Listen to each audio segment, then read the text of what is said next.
আলাদা। প্রচার মানে ধরুন আপনি গীতা নিয়ে গেছেন, আপনি একটা গীতা নেন, বলে না আমার আছে, আরে আপনি হিন্দু না গীতা নেবেন না কেন, গীতা না নিলে আপনার সর্বনাশ হবে, এগুলো প্রচার। ভিক্ষা মানে গীতাটা নেন না প্লিজ, সারাদিন ঘুরেছি, একটু ঘাম ছুটে গেছে, বউনি হয়নি, রাখুন না প্লিজ, প্লিজ রাখুন না। কোনটা ভালো, কোনটা? ভিক্ষা। ভিক্ষা করতে বলেছেন, প্রচার করতে বলেন মা। কিন্তু আমরা হয়ে যাই প্রচারক, আমরা হয়ে যাই টিচার। টিচার হয়ে আমরা সবসময় আদেশ দিতে শুরু করি। কিন্তু মহাপ্রভু তো টিক্স দিয়েছেন আলাদা, দিয়েছেন আলাদা। কি করতে বলেছেন? ভিক্ষা। হ্যাঁ, ভিক্ষা। ভিক্ষার বৃত্তিটা থাকলে তাহলে যা যা এর আগে যা মহারাজ বলেছেন বা প্রভু বলেছেন সব কোয়ালিটি কিন্তু এসে যাবে, কিন্তু যদি আমি ভিক্ষা করি, ঠিক কি না? তো প্রথম কথা হচ্ছে, যখন আমি আসছিলাম, যখন আলোচনা হচ্ছিলাম, শুনছিলাম যে এই এমআই আমাদেরকে ট্রেনিং দিচ্ছে, টিচার বানাচ্ছেন, প্রচারক বানাচ্ছেন, কিন্তু এই শাস্ত্রগ্রন্থ আমরা পড়বো কেন, প্রচার করব কেন? তার উপরে একটা কথা বলি।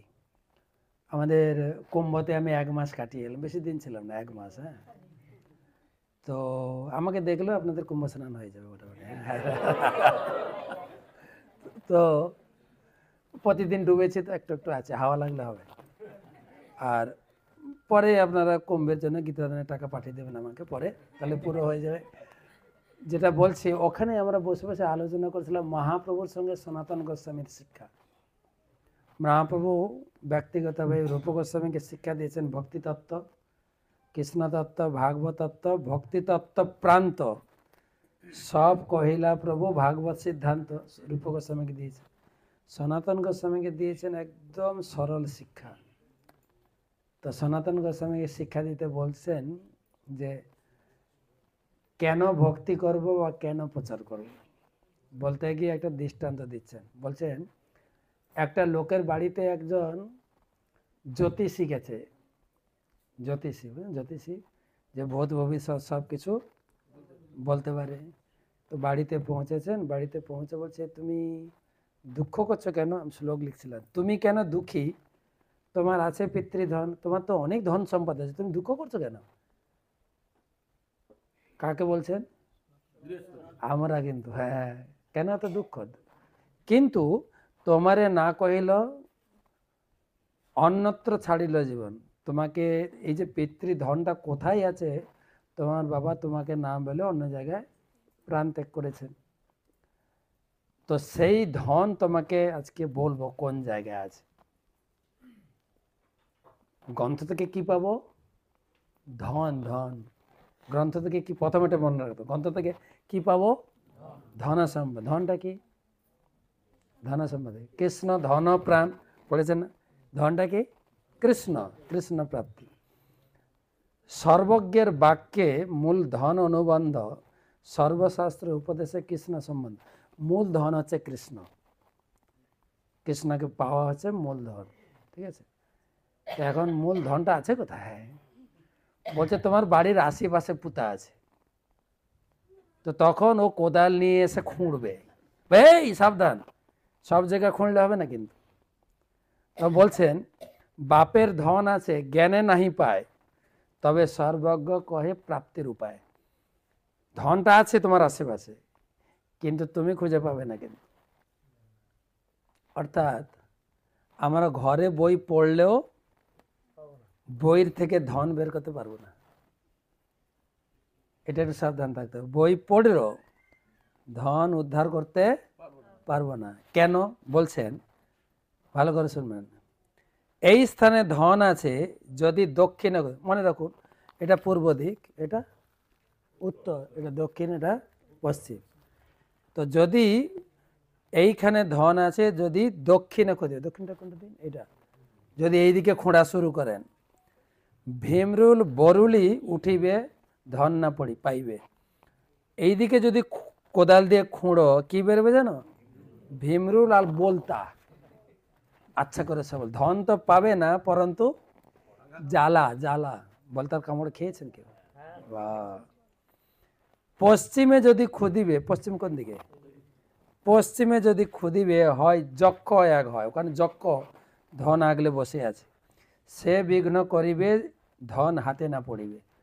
সে তাহলে দক্ষিণ দিকে কি আছে? ভীমরুল বরুলি। পশ্চিম দিকে কি আছে? না, যক্ষ। যক্ষ। উত্তরে খুদিবে আছে কৃষ্ণ অজগরে, ধন নাই পাবে খুদিতে গিলিবে সবারে। উত্তর দিকে কি আছে? অজগর সাপ হাঁ করে বসে, ধন তো পাবে না, তোমাকে গিলে খাবে। এবার কোন দিকটা বাকি আছে? পূর্ব দিকে। বলছে পূর্ব দিকে তাতে মাটি অল্প খুদিতে, অল্প একটু খনন করলেই ধনের ঝাড়ি পড়িবে তোমার হাতেতে। ধনের ঝাড়িটা কি? তখন বলছেন যে ঐছে শাস্ত্র করে ধর্ম জ্ঞান ত্যাজি, ভক্তে কৃষ্ণ বশ হয় ভক্ত তারে বই। ভক্তি লাগবে।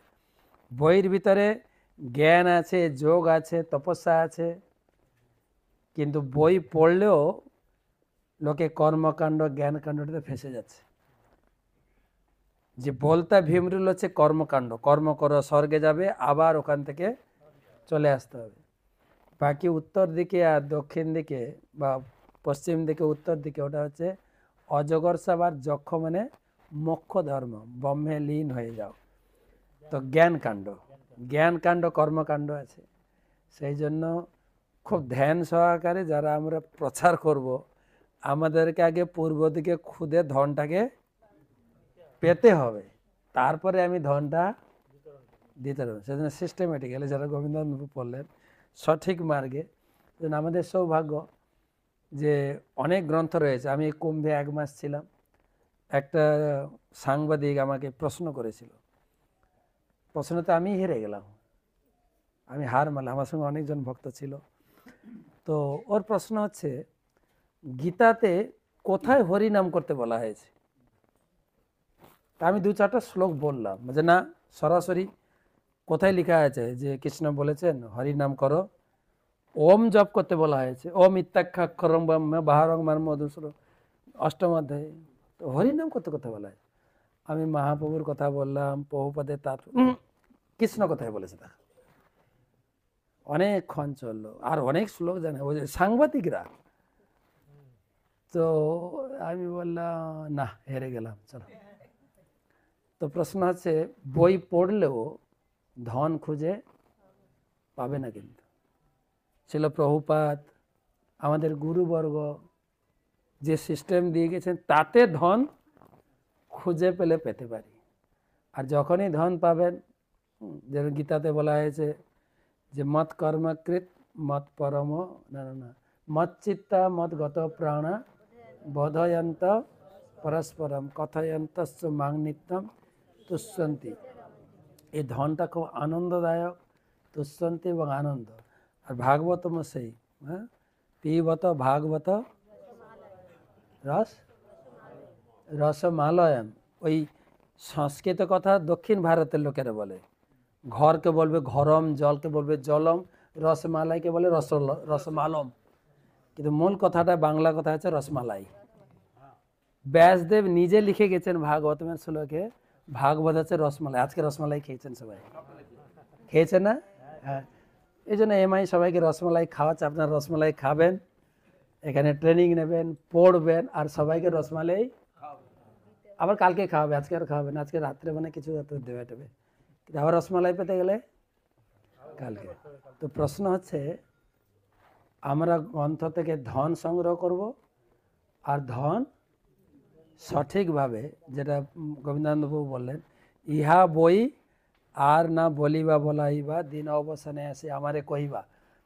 তো আমরা কৃতজ্ঞতা জানাই আমাদের এমআই বোর্ড, মায়াপুর ইনস্টিটিউট, আমাদেরকে ভক্তিশাস্ত্রী, ভক্তি বৈভব, ভক্তি বেদান্ত পড়ছি। পড়ার পরে আমাদের শ্রীপাদ জননীবাসু একটা ভক্তিশাস্ত্রী ক্লাসের উদ্বোধনে বলেছিলেন, এই এমআইতে চৈতন্য ভবনে। উনি বলছিলেন তোমরা ভক্তিশাস্ত্রী করছো, এটা নিমাই পণ্ডিতের জায়গা। এই জায়গাটা হচ্ছে নিমাই পণ্ডিত। নিমাই পণ্ডিত তোমাদের সকলকে আশীর্বাদ করুক, তোমাদের জ্ঞান লাভ করো। কিন্তু এই জ্ঞানটা লাভ করার পরে জ্ঞানটাকে বিতরণ করতে হবে। যদি বিতরণ না করো, ভক্তিশাস্ত্র করে প্যাকিং করে ঘরে থেকে যাও, তাহলে মৃত্যুর সময় নিমাই হাফ কেড়ে নেবে।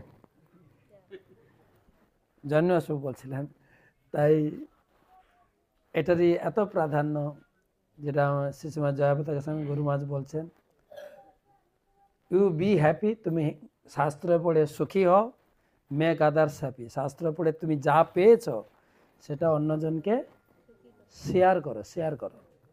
দেখেন তো ভক্তির 9টা অঙ্গ, শ্রবণ, কীর্তন, তারপরে বহু লোক, বহু ভক্তরা বলে যে আমরা পড়ি মনে থাকে না, শুনি মনে থাকে না। মনে থাকা তো 3 নম্বরে আছে। প্রথমটা হচ্ছে শ্রবণ, মানে আপনি যা পড়বেন বা শুনবেন, শ্রবণ। দ্বিতীয় স্টেপটা কি? কীর্তন, মানে প্রচার, যা শুনেছেন অন্যকে বলবেন। তারপরে মনে থাকবে, তারপরে স্মরণ, তা নাহলে মনে